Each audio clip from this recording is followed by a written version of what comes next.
playlist that I promised at the third lecture of event extraction, that we need dual decomposition for that paper in the third lecture of event extraction. First, you need to know what is map estimation in Markov random fields, because it has many applications for Markov random fields of both computer vision and natural language processing.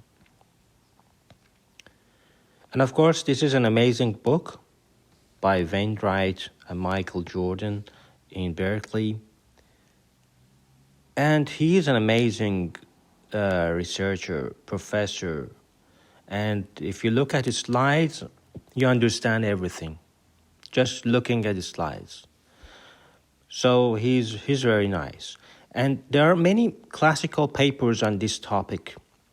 I start from the oldest one, which is not very old, but this one in 25 by Jagala, Wainwright, and Vilsky. But there are also so let's see what is that. Introduction to dual decomposition for inference. So we develop and analyze methods for computing provably optimal maximum posterior configurations for a subclass of Markov random fields and graph with cycles. By decomposing the original distribution into a convex combination of three structured distributions, we obtain an upper bound on the optimal value of original problem. The log probability of the map assignment in terms of the obtained optimal values of the tree. We prove that this upper bound is met with equality if and only if the three distributions share an optimal configuration. So there are two approaches to attempting tight upper bounds in this paper. First, a tree-relaxed linear program, which is derived from just Lagrangian dual of the upper bounds, and a tree-reweighted message passing that is related to but distinct from the max product. Max product algorithm is used for map estimation. And what is map assignment, map estimation? You have, for example, a graph, and you don't know the labels of these nodes. The labels of this could be, for example, in computer vision, if it is foreground or background. Each pixel of your image, if it is foreground, so two labels. Let's say in natural language processing, it has many things. It could be, for example, any labels in your part of speech. It could be, for example, many abstract things that I've created in one of my papers that I will publish. So it has many applications. So finding map estimation or map assignment is finding these labels. For example, the label of this node is 3, this is 2, this is 1, this is 5. And for example, we have just 5 labels, 4. And if we use this label, then it is the most probable one, or in the context of physicists, the physicists say it has the least energy. The probabilists say it has maximum probability because they like just maximum likelihood. So machine learning people, because they talk about the minimum things, they like the energy because they like the minimum configuration. And we call this configuration so if I just choose a different colors, for example, 2, 3, 4, 1, 1, let's say 3, 5, then this is a different labeling. This is a different configuration. The energy is now different. And the likelihood is different. Just like Ising model in physics, if you like physics, Ising model is very beautiful for you. Because many things are inspired from Ising model, both in mathematics and machine learning and computer science. So this is a classical paper that I'm talking about by Wainwright. It introduces a method for these map estimation. So the cost function corresponds to graph structure probability distribution, and the goal is to find a maximum a posteriori. The complexity depends critically on the structure of underlying graph. For example, in computer vision, you have grid graphs. For trees, the map problem can be solved by a form of non-serial dynamic programming known as max product or min sum. Excuse me. And we begin by reformulating the exact map estimation problem on a graph with cycles as linear program over the so-called marginal polytope. So the nodes are just the alignments. And we have many constraints. So it's a typical thing that we do if you have seen my playlist for approximation algorithm, we talk about linear programming and relaxation. And after relaxation, we need to round it because at the end of the day, we need integer values, not continuous values as we do in machine learning. And the graphs could be either cycle-free like this. This one is cycle-free. It's a spanning tree. I've talked about algorithm in spanning tree in my playlist for algorithm, for approximation algorithm. This is a spanning tree. And this one has cycle. So if you do Belief propagation, you don't know if it converges or not. So for this reason, people created linear programming approaches because it is more mature. You understand if it converges. You can prove everything. You cannot say, okay, in most cases it converges. No, you can definitely say, you can even say the gap and approximation gap, and it's very rich. So what is the relation between Markov random field and conditional random field? In conditional random field, we also have some fixed and observables. But in Markov random field, by default, you assume that everything is hidden. You don't know the value of these nodes. What is the label of each of these nodes? So Markov random field is for example, in this case, if I say x of A condition on B and x of C condition on B must be conditionally independent. If you have, it means that if you just know B, then that's enough. In order to predict C, you don't need to know A as well. These are things that are very important. You can read it, the book of Judeo-Pearl. Of course, it's very old, but it's one of the most beautiful book on these conditional independence, causality, counterfactual, all of these beautiful things. So I assume that you know Markov random field, you know Markov blanket, and many things in graph theory.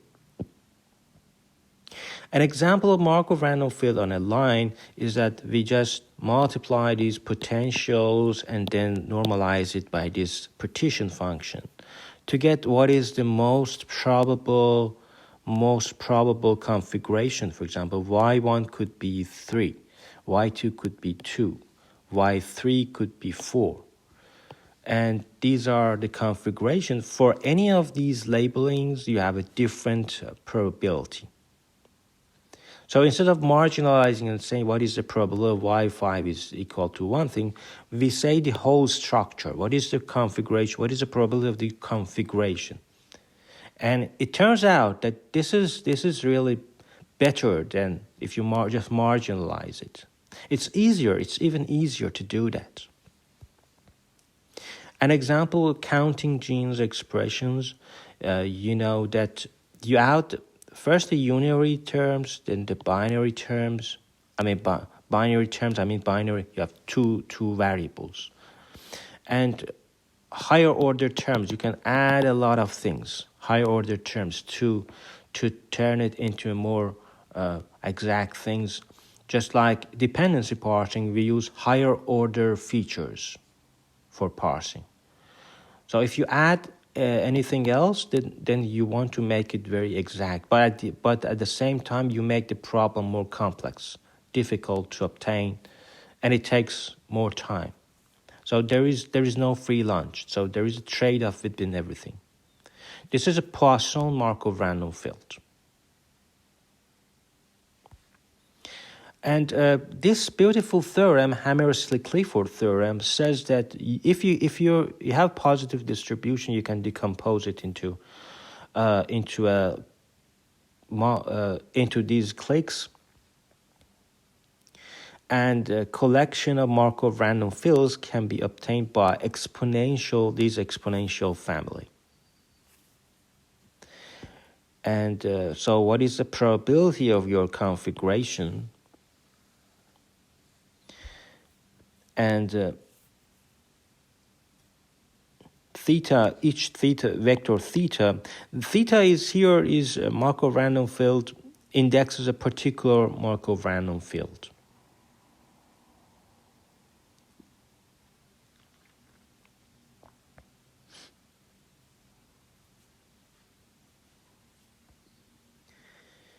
So the canonical parametrization is like this. You also have log partition function, because this is equality. This is equality. And so this is a convex function. You can think about graphical models as exponential family. So we multiply these potentials, but they have also some parameters that at the training time you need to obtain them. But once you fix them, then you need to know what is the maximum map, what is the map assignment, and what is maximum probable configuration.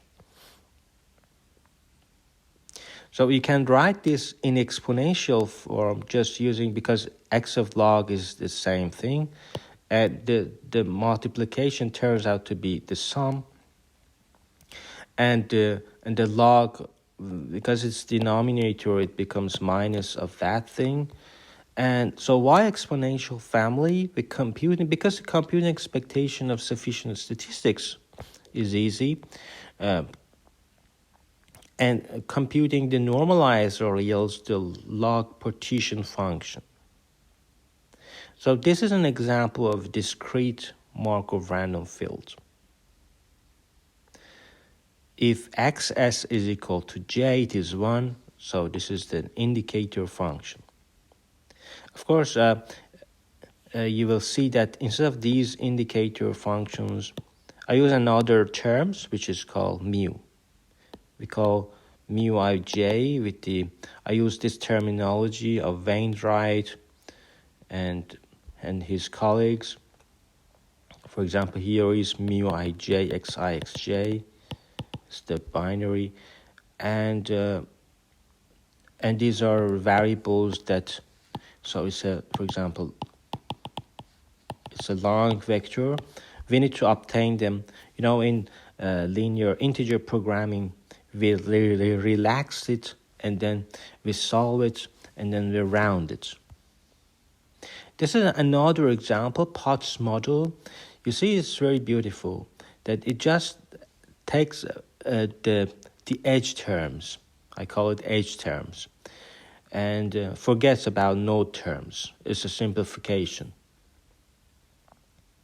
So what is the probability of this configuration? You see how beautiful it is? That's why physics is beautiful. Because, for example, when it is snow, there are some configurations that are more probable. And in map optimization, when we say map, it means maximum posteriori. So it's the same thing that we use in machine learning. And our goal is to find the best assignment, This is map assignment because we are saying what are the best labels of these nodes that if I set them to that label, then it becomes a maximum probability. And the probability always can turn into maximum energy. The probability always can be written like this. So if it is something, we want to reduce the energy of a configuration, and mathematicians like to say that the maximum likelihood, maximum probability. So it's just with minus, you can connect these two people together, and you compute the conjugate dual. Now that we know that, we can compute the dual. And the dual function is just for A, this is the dual function. And you know the stationary conditions can be achieved like this. And so the stationary condition becomes expectation of your phi. And now you will understand what is marginal polytope in this slide that I will show you with an example. So when I say mu1 is the probability x1 equal to 1, the label 1. Mu2, the probability x2 equal to 1.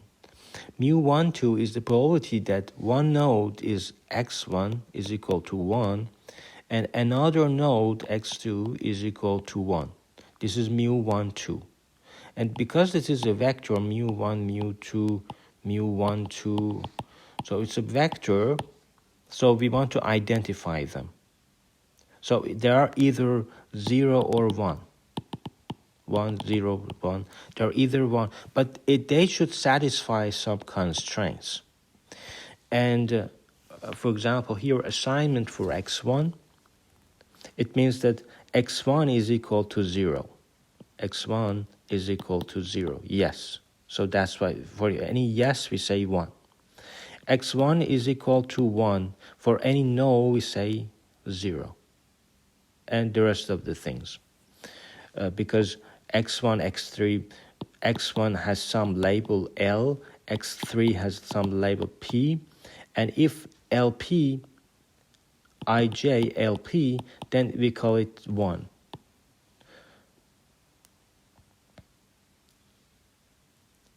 And this is the marginal distributions on graph. So your constraints are like this. First, the summation of them should be 1. It makes sure that you have selected a label, just one label for one node, and also it should be consistent. If you select something, it should be consistent with the rest of the nodes. So if you combine them, it becomes this set of locale of G. And our map estimation is finding them. And so instead of writing this potential like theta plus theta, by the way, these are potentials. It's a different terminology. So these are potentials, and instead of writing this, we simply like this term.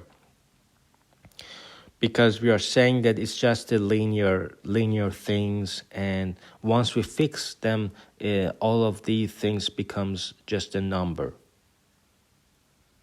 So it's multiplication of theta and some phi. And the goal is to define first of all this function, the maximum of that, because we want to know what is the maximum configuration of that. So it's the map configuration, the optimal map configuration, the best labeling that you can assign for that. And what is interesting is that this function is convex in terms of theta. So you can find, just using Jensen inequality, it's a convex thing, you can apply Jensen inequality, and so we have the upper bound of that.